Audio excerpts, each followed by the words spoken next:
The crowd roared like 1,000 thunderstorms collided at once. Neon lights painted the massive arena in shades of electric blue and crimson. 60,000 alien spectators filled every seat, their excitement vibrating through the reinforced walls. This was the Galactic Combat Championships on Nexus Prime, where the strongest warriors from across the galaxy came to prove their worth. And there, standing in the center ring, was Maya-chan, 5 feet 4 inches of pure human fury wrapped in worn combat gear. Her dark hair was pulled back in a practical ponytail, sweat already beading on her forehead from the preliminary matches. She rolled her shoulders, feeling the familiar burn in her muscles. The gravity here was only 0.8 Earth standard, which meant she felt lighter, faster, deadlier. Ladies, gentlemen, and assorted sentient beings. The announcer's voice boomed across the arena through translation devices. We have reached the final match of tonight's championship bracket. Maya cracked her knuckles, the sound lost in the deafening cheers. She had fought her way through 12 opponents to get here. 12 alien warriors who thought humans were soft, weak, pathetic creatures from a backwater Deathworld. They learned differently when she broke their bones and shattered their pride. In the red corner, we have the reigning champion for the past 3 cycles. Standing 8 feet tall and weighing 400 pounds of pure muscle and attitude, the pride of the Korthak Empire, Zephron the Crusher. The massive alien stepped forward, and Maya had to admit he was impressive. His blue-gray skin looked like living granite, covered in ritual scars that spoke of countless victories. For arms rippled with muscle that could probably crush a speeder bike. His head was crowned with bone spikes, and his yellow eyes glowed with predatory hunger. Zephron raised all 4 arms, and the crowd went absolutely insane. Chants of his name echoed through the arena like a religious ceremony. He was their golden boy, their unstoppable champion, their pride and joy. Then he looked at Maya and laughed. Not just a chuckle or a smirk. A full-throated, belly-deep laugh that carried across the arena even without amplification. The crowd picked up on it, and soon 60,000 aliens were laughing along with their champion. And in the blue corner, the announcer continued, though his voice carried less enthusiasm now, we have a newcomer from the human colony world of Terra Prime Maya-chan. A few scattered cheers rose from the human section, maybe 200 voices against 60,000.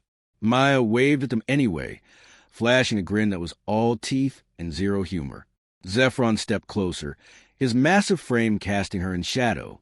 When he spoke, his voice was like grinding stone, translated through the arena systems for everyone to hear. This is what passes for a warrior among humans? He gestured at Maya with one of his massive hands.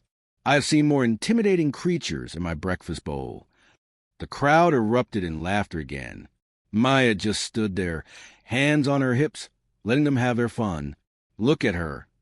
Zephron continued, playing to the audience. She is so small I could step on her by accident. Perhaps I should ask the officials for a smaller opponent. Maybe a human child will provide more challenge, more laughter, more cheering. Someone in the crowd threw a piece of fruit that splattered near Maya's feet. She looked down at it, then back up at Zephron with raised eyebrows. Are you finished? She asked, her voice calm and conversational. The translation system picked it up and broadcast it to the arena. Zephron grinned, showing teeth like broken glass. Oh, the little Deathworlder speaks. Tell me, tiny human, what brings you to a real warrior's arena? Did you get lost looking for the children's playground? Maya nodded thoughtfully. Actually, I came here because I heard you were the toughest fighter in the galaxy. Wanted to see if the legends were true. And what do you think now that you see me? Maya tilted her head, studying him like a scientist examining an interesting specimen. Honestly, I think you talk too much. The arena fell silent for exactly 3 seconds. Then Zephron's laughter boomed out again, even louder than before. She thinks I talk too much. Did you hear that, my friends? He addressed the crowd like they were his personal audience. The little human thinks the great Zephron talks too much. He turned back to Maya, his eyes narrowing with cruel amusement. Very well, little girl. Since you are so eager to be broken, let me tell you exactly what I'm going to do to you. Maya settled into a relaxed stance, one hip cocked, arms crossed. Oh, please, enlighten me. First, I will grab you with one hand and lift you high above my head, so everyone can see how pathetic you are. Then I will squeeze until I hear your ribs crack like twigs. One by one. Pop, pop, pop. He demonstrated with his massive fingers. The crowd will count along. It will be educational for them. The audience was eating it up, cheering and laughing at every word. Maya just nodded along like he was giving her directions to the nearest restaurant.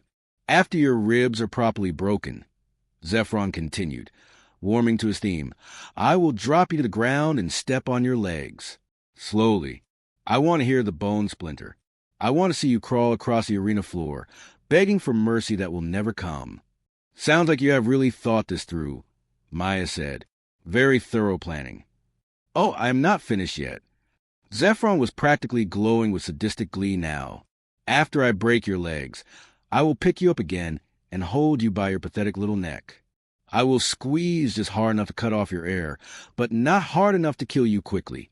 You will dangle there like a broken doll, while the crowd counts down your final seconds. The arena was completely silent now, except for Zephron's voice. Even the most bloodthirsty spectators seemed uncomfortable with the level of detail he was providing. Maya waited until he was completely finished, then uncrossed her arms and cracked her neck to both sides.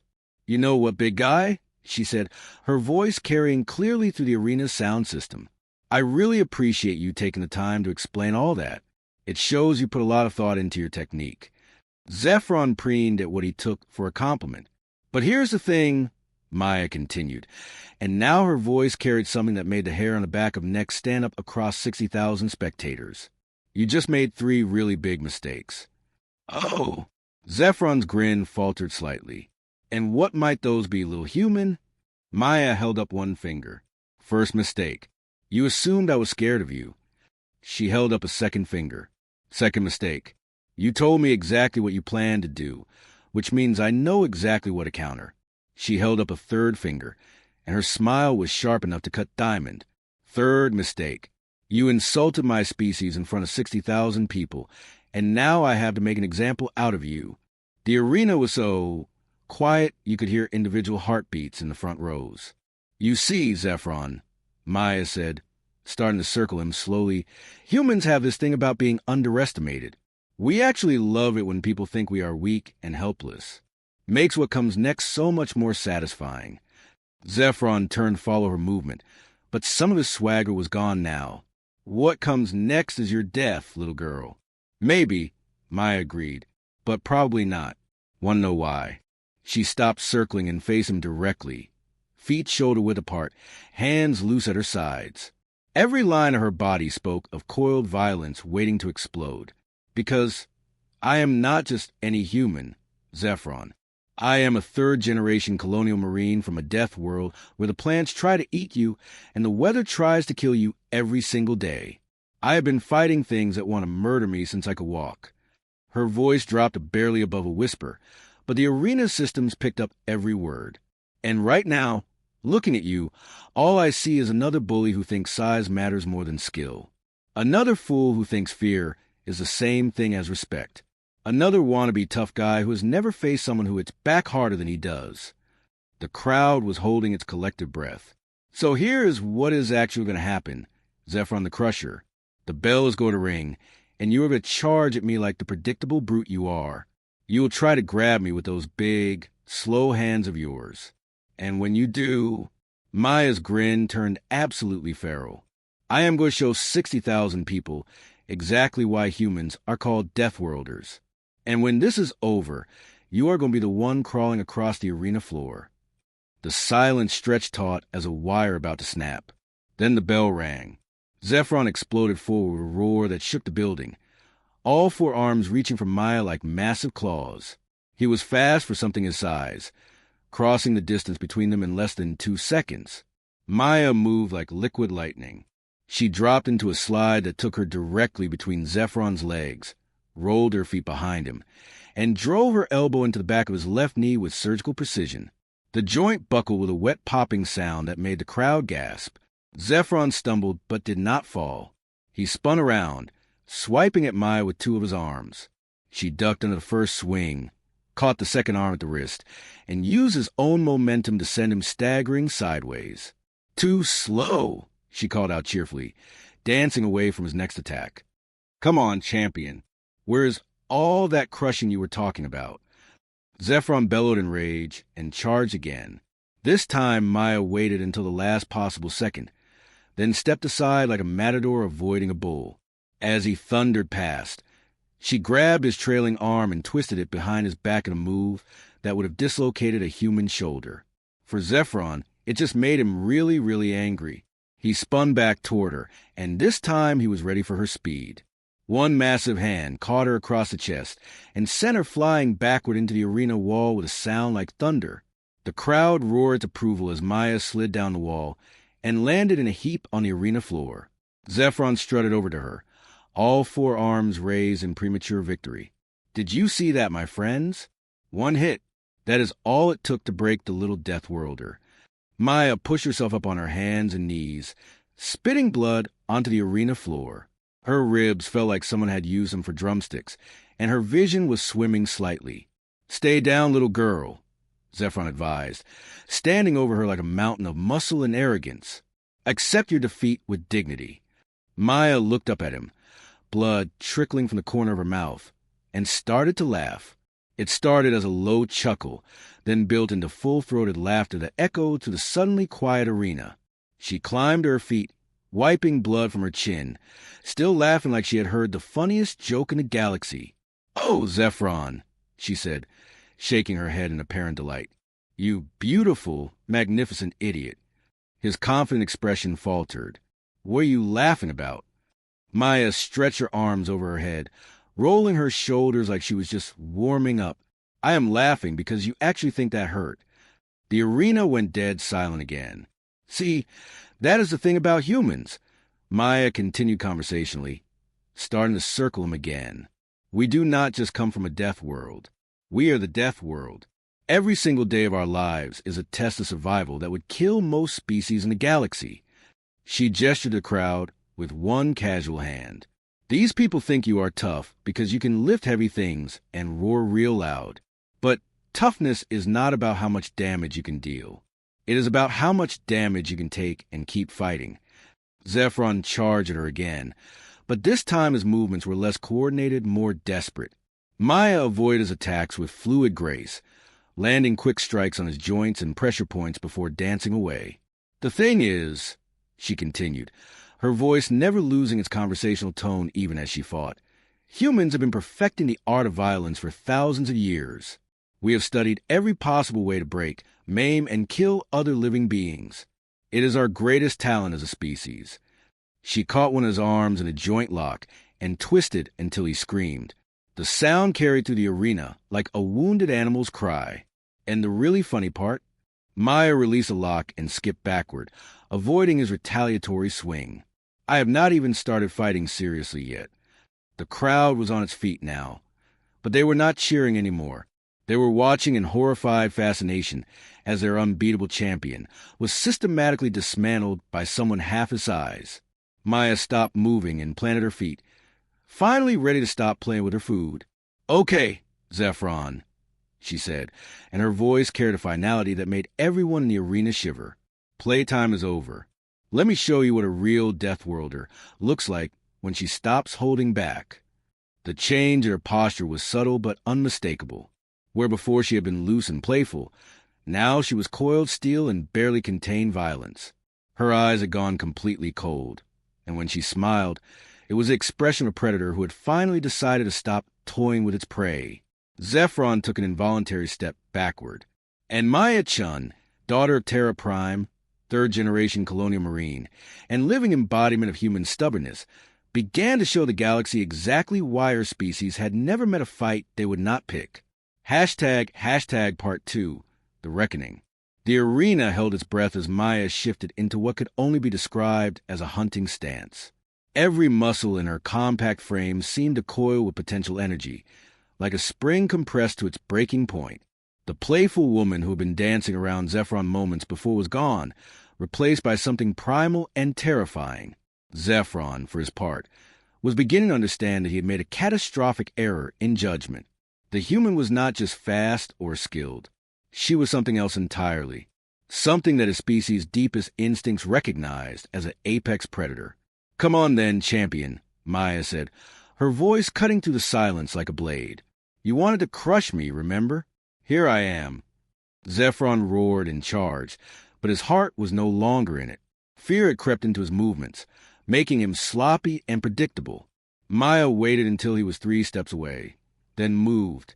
What happened next would be replayed in slow motion on sports networks across the galaxy for years to come.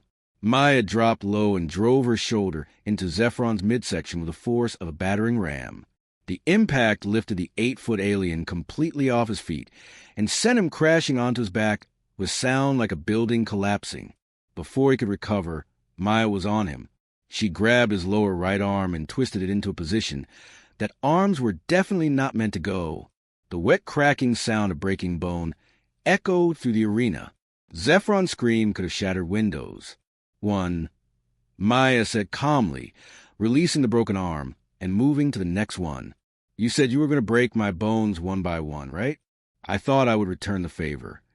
She grabbed his upper left arm and applied pressure to his elbow joint in a way that made every spectator in the arena wince in sympathetic pain. Another crack, another scream. The crowd was completely silent now, except for a few people who were audibly retching. This was not the clean, quick violence they were used to seeing in the arena. This was something darker, more personal, more terrifying. Maya stood up and looked down at Zephron, who was writhing on the ground and clutching his broken arms. "You know what the really ironic part is?" she asked, tilting her head like she was genuinely curious about his opinion. "You spend all this time talking about how you're going to hurt me, and you never once asked what I was going to do to you." She reached down and grabbed his upper right arm. Zephron tried to pull away, but with 2 arms already broken and his massive bulk working against him, he could not generate enough leverage to escape. "Please," he gasped, and the translation system carried his plea to every corner of the arena. "Please, I yield. I surrender." Maya paused, her hand still gripping his arm. "Oh, now you want to surrender? That is interesting, because I distinctly remember you saying something about making me beg for mercy that would never come." She applied pressure to his elbow, not quite enough to break it yet, but enough to make him understand exactly how helpless he was. "Here's the thing about mercy, Zephron. It is something you have to earn. And right now, looking at you, I am having trouble remembering why you deserve any." The arena was so quiet that you could hear individual people breathing in the stands. 60,000 spectators watched in horrified fascination as their unbeatable champion was reduced to a broken, pleading wreck by a human who barely came up to his chest. "But," Maya continued, and there was something in her voice that might have been compassion, "I am not actually a monster. Despite what you might think about Deathworlders, we do have standards." She released his arm and stepped back, putting some distance between herself and the fallen champion. "Stand up," she commanded. Zephron looked at her with confusion and terror warring in his yellow eyes. "What?" "I said stand up. We are not finished yet. But my arms are broken. I cannot fight with broken arms." Maya's smile was sharp as a razor blade. "Who said anything about fighting? You want to put on a show for these people, right? You wanted to humiliate me in front of 60,000 spectators. Well, congratulations. You have got your show." She gestured the crowd with a sweeping motion. "Look around, champion. Every single person in this arena is watching you. They came here to see their great hero destroy a pathetic little human. Instead, they are watching you crawl around on the ground with broken bones, begging for mercy from someone half your size." Zephron's face went through several different shades of blue and gray as the full implications of the situation hit him. He was not just beaten. He was humiliated beyond redemption. "Now," Maya continued, her voice carrying clearly through the arena's sound system, "you have 2 choices. You can stay down there on the ground, whimper like a kicked animal, and let everyone see exactly what kind of warrior you really are. Or you can stand up, face me like you actually have some dignity left, and let me finish this properly." She spread her arms wide, presented herself as an open target. "Come on, Zephron the Crusher. One more try." Show these people why they used to cheer your name. Zephron struggled to his feet, his broken arms hanging uselessly at his sides. Pain and humiliation had reduced the once mighty champion to a shadow of his former self. But somewhere deep inside, a spark of his old pride still flickered. "You think you have won," he said through gritted teeth. "But I am not finished yet." Maya nodded approvingly. "There we go. That is more like it." Zephron gathered himself for one final charge, drawing on reserves of strength and determination that he did not know he still possessed. With a roar that shook the arena walls, he launched himself at Maya with everything he had left. She sidestepped his clumsy attack with casual ease, grabbed her by the back of his neck, and drove her knee up into his ribcage with surgical precision. The sound was like breaking kindling. Zephron collapsed to the ground, clutching his chest and gasping for air. Several of his ribs had cracked from the impact, and each breath was agony. Maya knelt down beside him, her voice gentle now, almost sympathetic. "You know what your real mistake was, Zephron? It was not underestimating humans. Lots of people do that. It was not even being cruel or sadistic. The galaxy is full of bullies." She reached out and touched his shoulder, not roughly, but firmly enough to get his attention. "Your real mistake was thinking that strength comes from how much pain you can inflict on others. But real strength, the kind that matters, comes from how much pain you can endure and still keep fighting." She stood up and looked around the arena, addressing the crowd directly. "Humans do not win fights because we are the biggest or the strongest or the fastest. We win because we are too stupid to know when we are beaten and too stubborn to quit even when we should." Her voice carried clearly through the translation systems, reaching every corner of the massive arena. "We come from a world that has been trying to kill us since the day we evolved consciousness. Every single thing on our planet, from the weather to the wildlife to the plants themselves, wants us dead, and yet we are still here." She gestured to Zephron, who was still writhing on the ground. This is what happens when a species that has never faced real adversity tries to intimidate a species that has been forged in the fires of constant struggle. This is what happens when someone who has never known true hardship tries to break someone who was born in it. The crowd was absolutely silent, hanging on every word.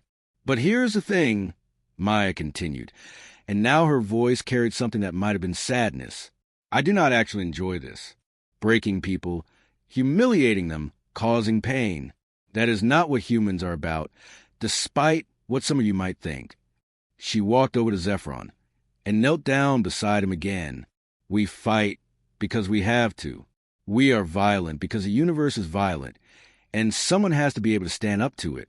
But we do not take pleasure in cruelty for its own sake." With surprising gentleness, she helped Zephron sit up, supporting his weight with her small frame. "That is the difference between us, champion. You wanted to hurt me because it would make you feel powerful. I hurt you because you gave me no choice." She looked up at the crowd, her eyes finding the section where the few hundred humans were sitting. They were on their feet, cheering and chanting her name with voices hoarse from emotion. "This is for everyone who has ever been told they were too small, too weak, too different to matter," she called out, her voice carrying across the arena like a battle cry. "This is for everyone who has ever been mocked or belittled or dismissed because of where they came from or what they looked like." She stood up, leaving Zephron sitting on the arena floor, and raised her fists above her head in victory. "This is what happens when you underestimate a Deathworlder." The human section exploded in cheers, but something unexpected happened. Slowly, hesitantly, other sections of the crowd began to applaud as well. Not the bloodthirsty roar they had given Zephron earlier, but something more thoughtful, more respectful.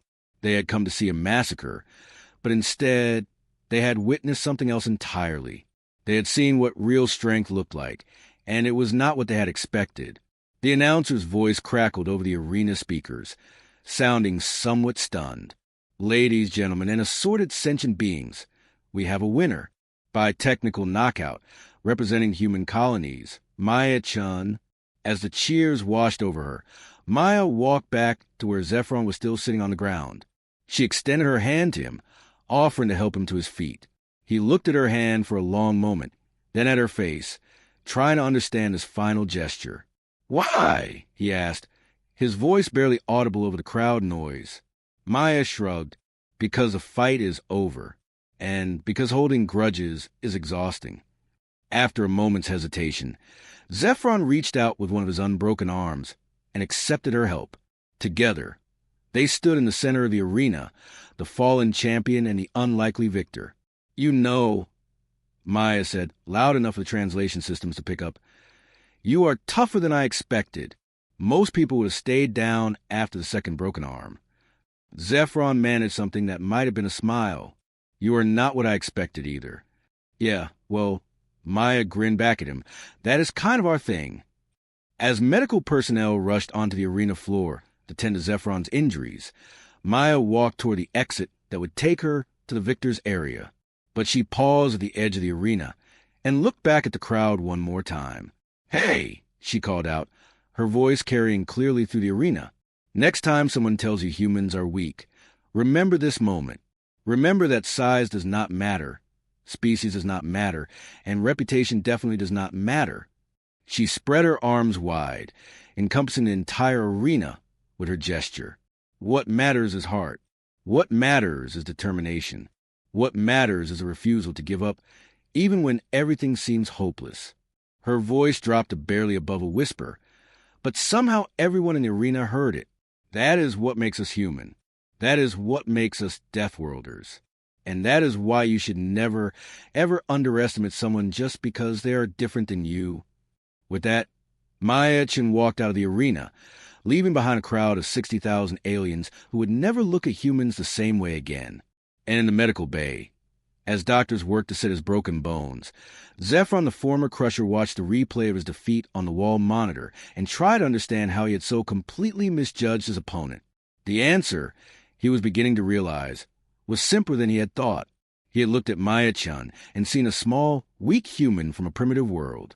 But what he should have seen was exactly what she had told him she was: a survivor, a fighter, a product of a world so hostile that simply living to adulthood was an achievement that most species could not imagine. He had mocked her in front of 60,000 people, and she had walked away with his pride, his reputation, and his championship in her hands. But more than that, she had taught him, and everyone else in that arena, a lesson that would echo through the galactic sports community for years to come. Never underestimate a Deathworlder, especially when she is smiling.